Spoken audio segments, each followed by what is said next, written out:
is nothing more than a whore. And you know who's her pimp? Barack Obama!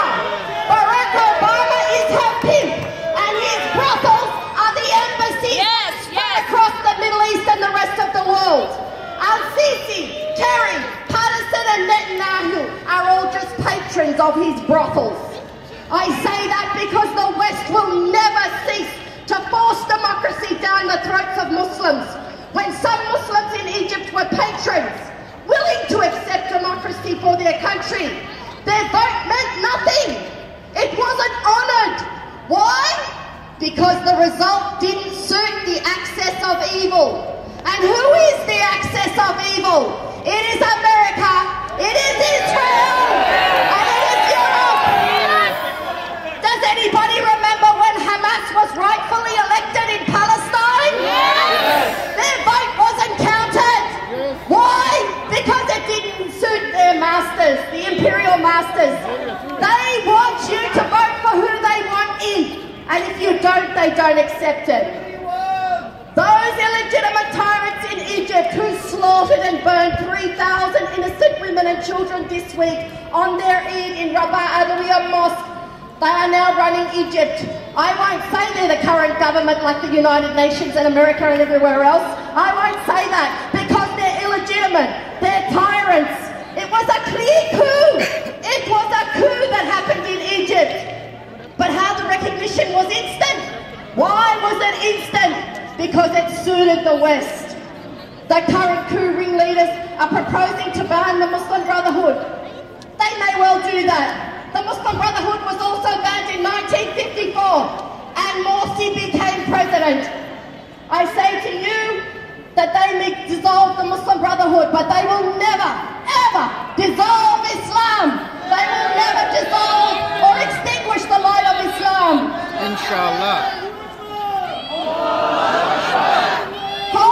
Allahu Akbar! Calling the Muslim Brotherhood terrorists is a tried and failed tactic of your old mate Bashar al-Assad, and it will never work.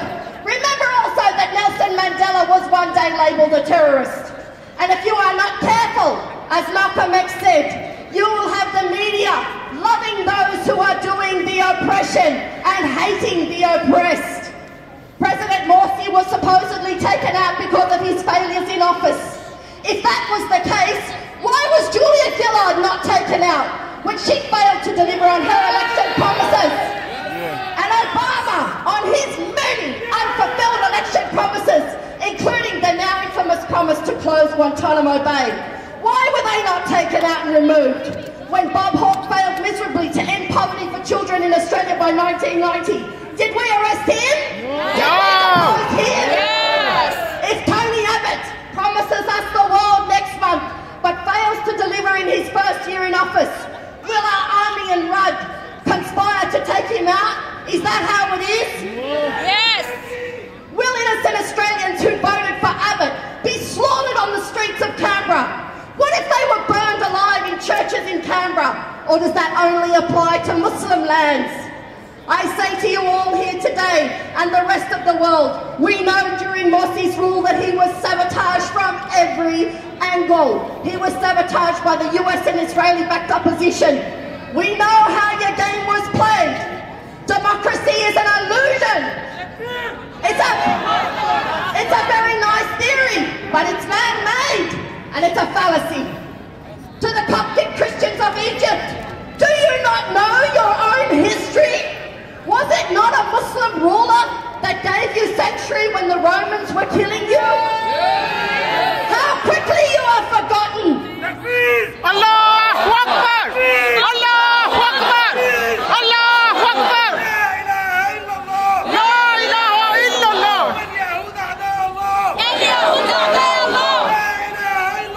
La ilaha illallah! السيسي عدو الله! السيسي عدو الله! السيسي عدو الله! السيسي عدو الله! لا إله إلا الله! La ilaha illallah! السيسي عدو الله! السيسي عدو الله! To the kings of Saudi Arabia and the kings of nothing in the Middle East, afraid of losing their corrupt creations. I say to you, the king of Saudi Arabia, Taqillah! Taqillah! Taqillah! The last 7 days,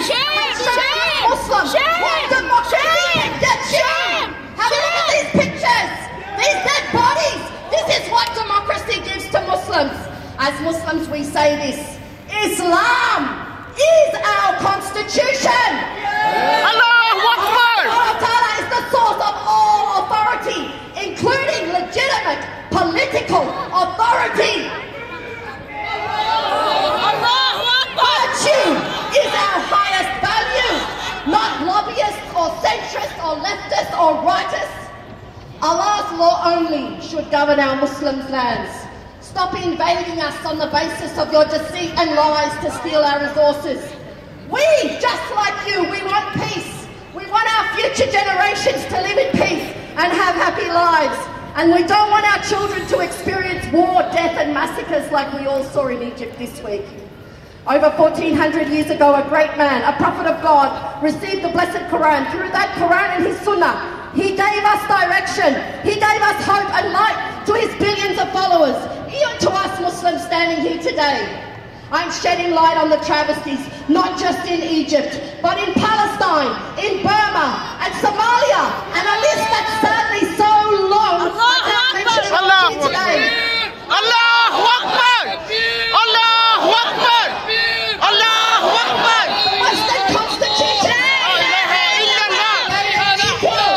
black and white, that their rights are unalienable to pursue life, liberty and happiness. But that doesn't seem to extend to us Muslims.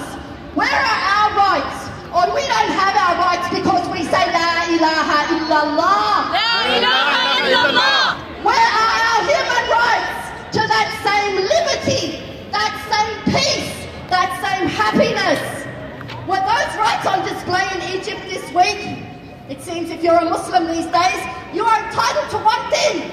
You're entitled to be collateral damage for the next drone. That's what you're entitled to be as a Muslim these days. Mark my words, there will be no peace in our world until every human being is given his God-given rights. And that includes us Muslims. You terrorize us, you kill us, imprison us, and you plunder our lands. And then you have the hide to say, we just want peace in return. I say to you, get real. The winds and chants of revolution will not quiet until we are left alone to run our own affairs and we are free to live in peace. I say to you, my brothers and sisters, that we are facing trials and tribulations that Allah subhanahu wa ta'ala promises us.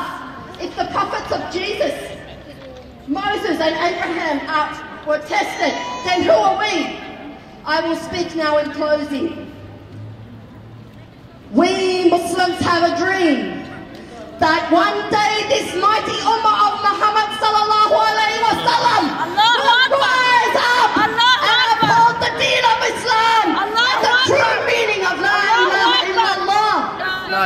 We Muslims have a dream that one day on the streets of Cairo, the sons and daughters of the future generations of our martyrs slaughtered this week will live under the utopia that is Islam.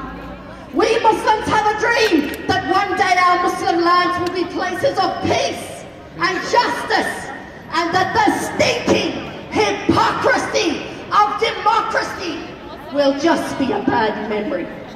We Muslims have a dream that one day all the children, and that includes our Muslim children, will live in this world in peace, and their human rights will be given to them, and that all the tyrants of this world are reduced to nothing more than firewood for the hellfire. Remember, my brothers and sisters, no matter what, la hawla wa la quwwata illa billah. Saura, lakin